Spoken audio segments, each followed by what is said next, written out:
Welcome to Mysterious Goings On. I am your host, J. Alexander Greenwood, and if you listen carefully, that's the sound of me pouring myself a libation, and if you listen even more carefully, hang on a second. Power off. Turned off my speaker. I was listening to a little Neil Finn, lead singer, songwriter for Crowded House. Love that guy. But if you listen, here, see if you can hear. I'll just be quiet. What do you hear?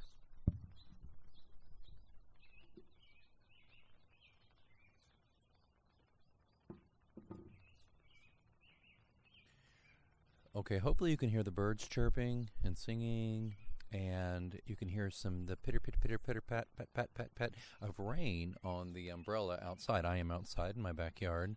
I'm not up in the crow's nest. If you don't know anything about me, I'll just tell you real quickly. I have a pretty cool deck on the second story of my house, overlooking, everything.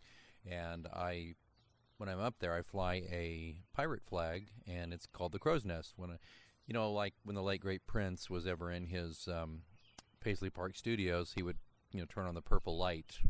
Well, when I'm up there having a drink or whatever, in the Crow's Nest, I fly the pirate flag, and yep, it's flying right now, but I'm not up there. I'm huddled on the ground floor with my yard, not too far from the famed front door backyard bar, and I'm huddled under a large sun umbrella because it's raining. It's not too bad. It's just little summer rain. We've had some rain here and there, and we're going to have more this coming week, but wow, listen. I'll be quiet. You can hear the road, too, but hang on a minute.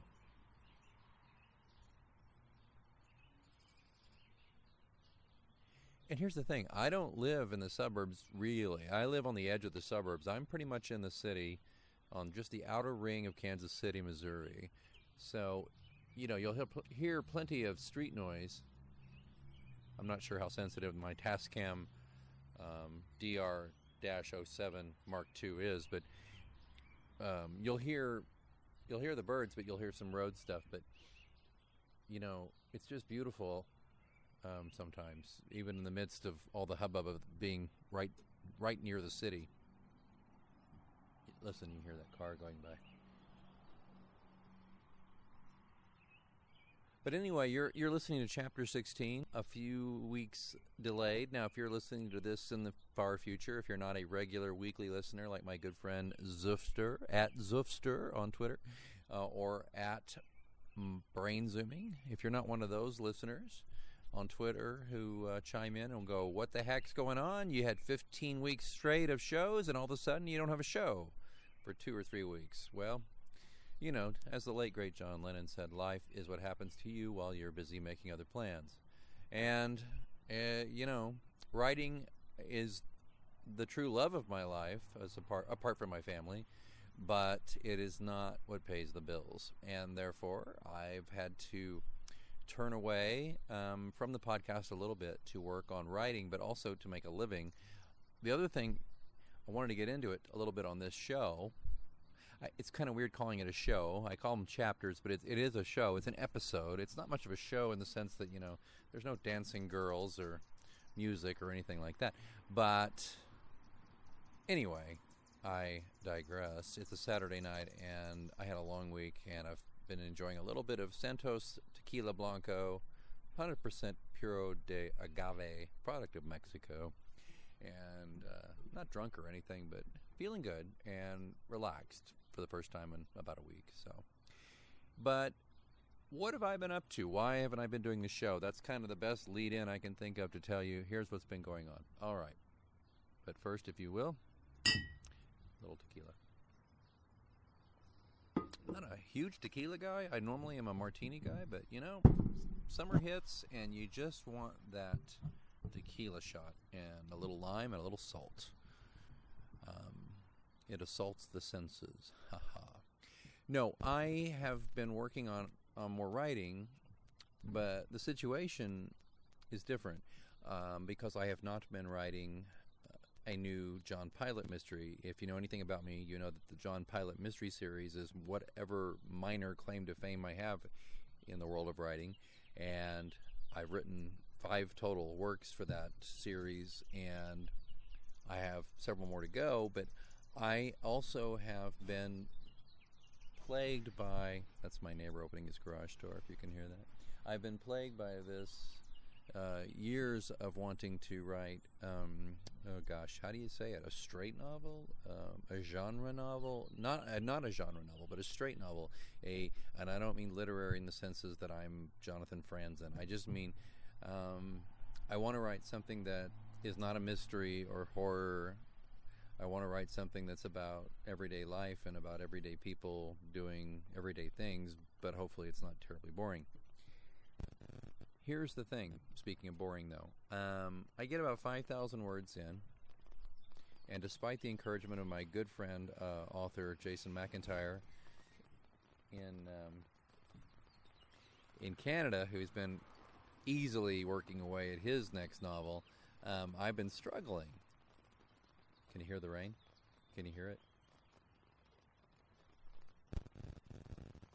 What is it he said? What is it Commander Adamas said in Battlestar Galactica?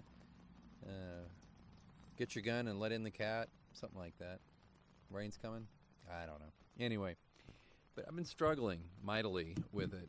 It's a deeply personal story. It's a novel, but it's obviously rooted in my own experience. And I have been trying to come at it from the, well, let me just get down to it, the third-person omniscient view. As if I am God as I write this, and I am giving you every detail from every character's aspect. And it's been total drudgery. It is not working. I've frustrated as hell, really pissed off at myself, and it's like, oh my God, is this all I can do is write my mystery stories? And please, I'm not knocking my mystery stories. I love my mystery stories, but I'm trying to write something that's a little different, and I'm frustrated that it's not coming out. And this has gone on for a month of trying to crank out something, else, something different, something unusual for me, a more straight up story, a more literary, if you will, or mainstream maybe is a better word than literary, because I suspect there's very few things I will ever do in my life that will be confused with being literary. But a mainstream novel. Let's call it mainstream. Now, shall we? Very good. Thank you. I appreciate that. That calls for a sip of tequila. I mean, I've struggled with this for almost a month. And when I'm writing, I very much of the Stephen King mode, where the first draft you write with the door closed. You don't talk about it to anybody. You don't bitch about it to anybody. You don't talk about what you're writing. You just don't. I don't really like to divulge much until I get that first draft in the can. The problem is my first draft is nowhere near done. So I just remember about a week ago, I was in bed, and I was in that twilight zone between waking and sleeping. And I mean, I've been in a really bad mood. To quote my wife, a shitty mood, unquote. And a lot of it has to do with, I think, oh, my neighbor's getting in his car. Let's listen to this old 78 or 80 Monte Carlo cranking up here. Come on now. Although he does have a habit of just sitting in the car and smoking cigarettes. Nope, here he goes. Oh, yeah. The throaty growl of the Monte Carlo. Here he goes. Out to make another run for more Busch beer, or maybe Schlitz, or America's brand, or whatever the fuck. Okay, anyway. Where was I? But I've been in a really pissy mood because I can't get the words on paper. I know what I want to say, but I can't seem to make it work. I can't make it effective. I can't get the words down in a way that makes sense to me. And normally with a John Pilot book, I get into a groove, and those books come out relatively quickly. And this isn't happening. So I'm in that twilight zone between, the waking life and the sleeping life. And by the way, as you get older, as I am getting older, and we all are, but as I am getting closer to a milestone in my life, which I will not discuss at this moment, sleep is a wonderful, wonderful respite from the rigors of daily self-doubt, contemplation, work, futility, etc. Anyway, so I'm in that wonderful, blissful twilight zone. And I know this sounds corny and fake and you won't believe it, but I literally sat up straight in bed and it hit me. First person.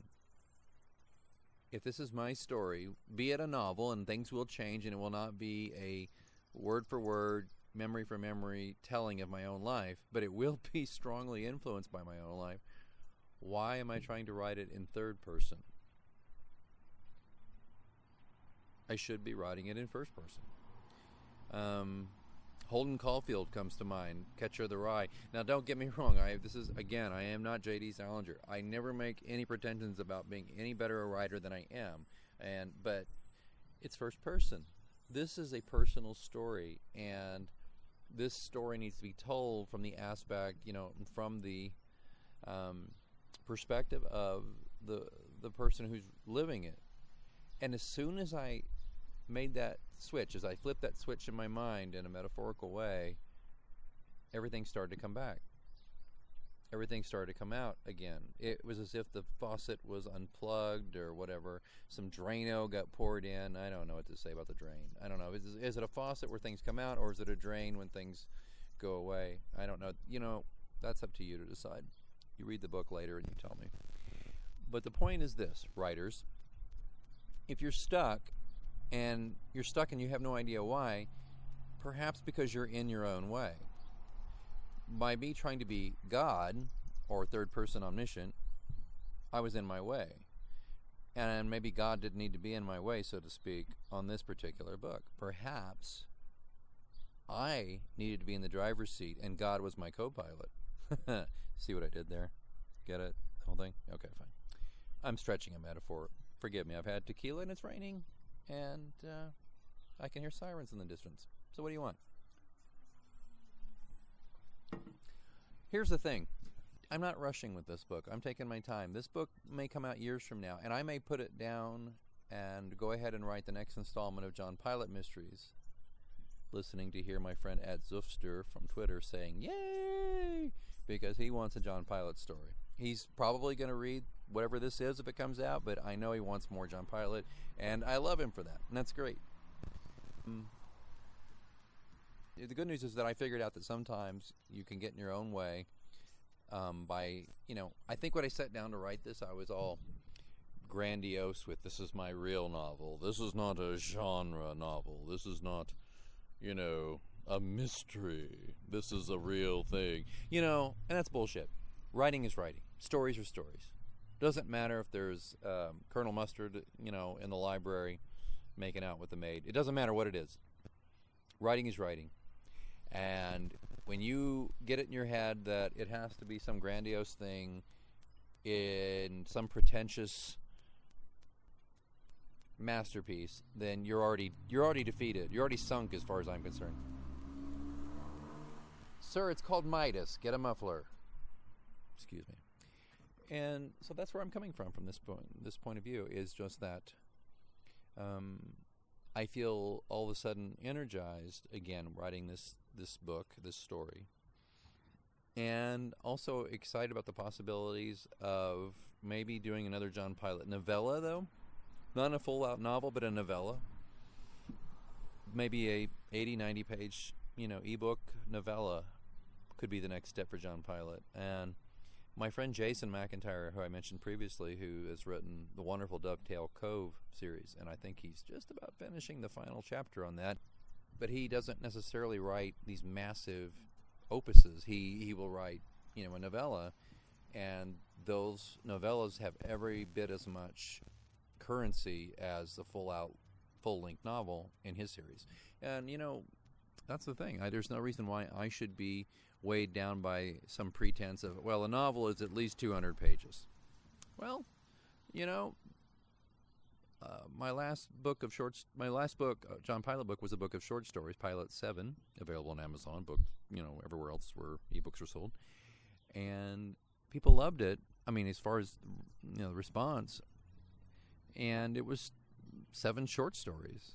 And it still progressed the narrative of the John Pilot mystery. So who's to say that I have to write a full out, 200 plus page novel when maybe the next logical link in the chain for John Pilot is 80 or 90 pages.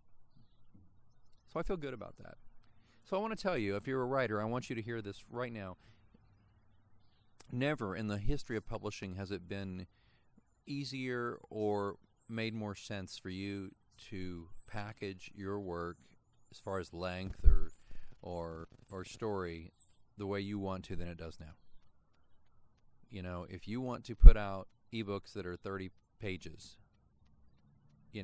I would suggest that you make sure that you have one a month if it's 30 pages. But if you want to tell your story, there is no hard, fast rule that it has to be a proper, so to speak, book.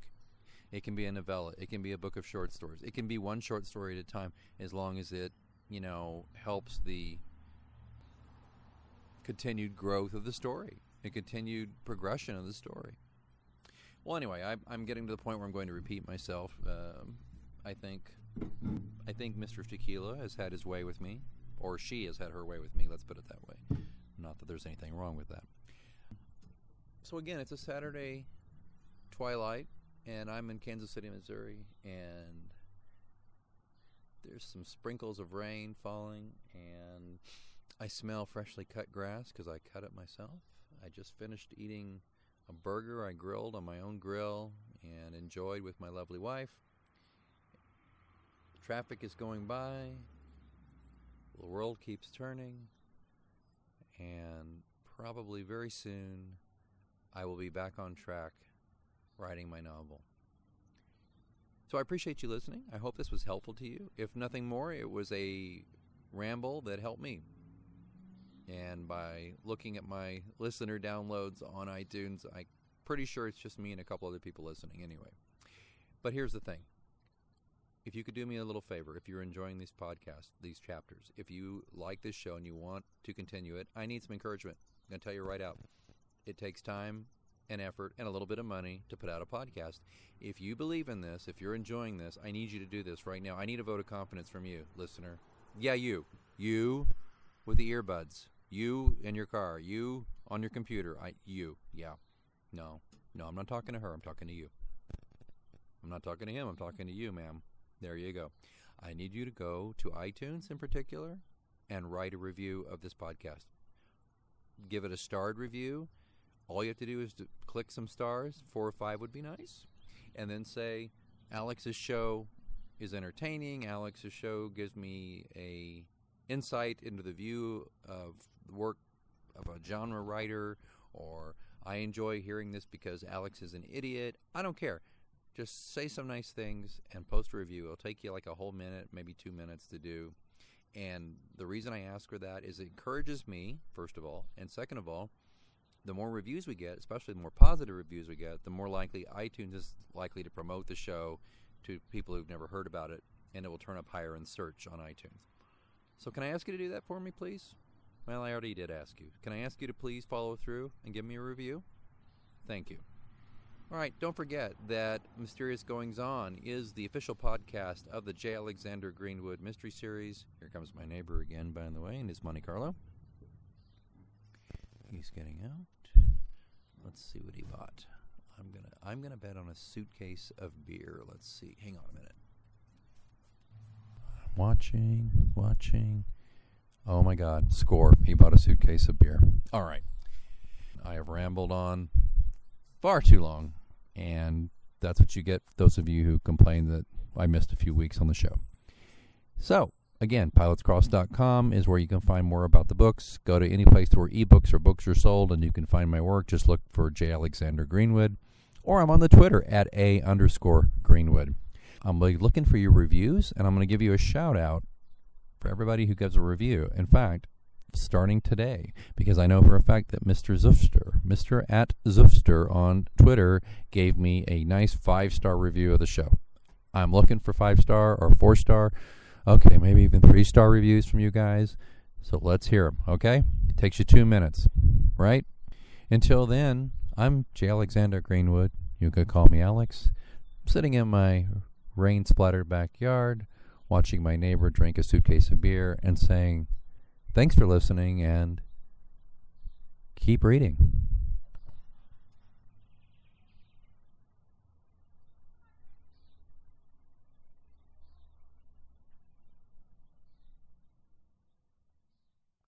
It's a great time to get a great deal on a new car when you get approved for an auto loan from PenFed. Our Powered by True Car rates are as low as 1.39% APR on new vehicles. Finance for a longer term to lower your monthly bill. Plus, take up to 60 days to schedule your first payment. Join PenFed, and together we'll keep you moving forward. Anyone can apply. Visit penfed.org/auto or call 1-800-247-5626. To receive any advertised product, you must become a member of PenFed, insured by NCUA. T-Mobile has been building America's largest 5G network for this epic 5G moment. Introducing the new iPhone 12 Pro, now at T-Mobile, the leader in 5G coverage. Download, upload, and game at 5G speed in more places. Unleash the power of iPhone 12 Pro with T-Mobile. Capable device required. Coverage not available in some areas. Some uses may require certain plan or features. See T-Mobile.com.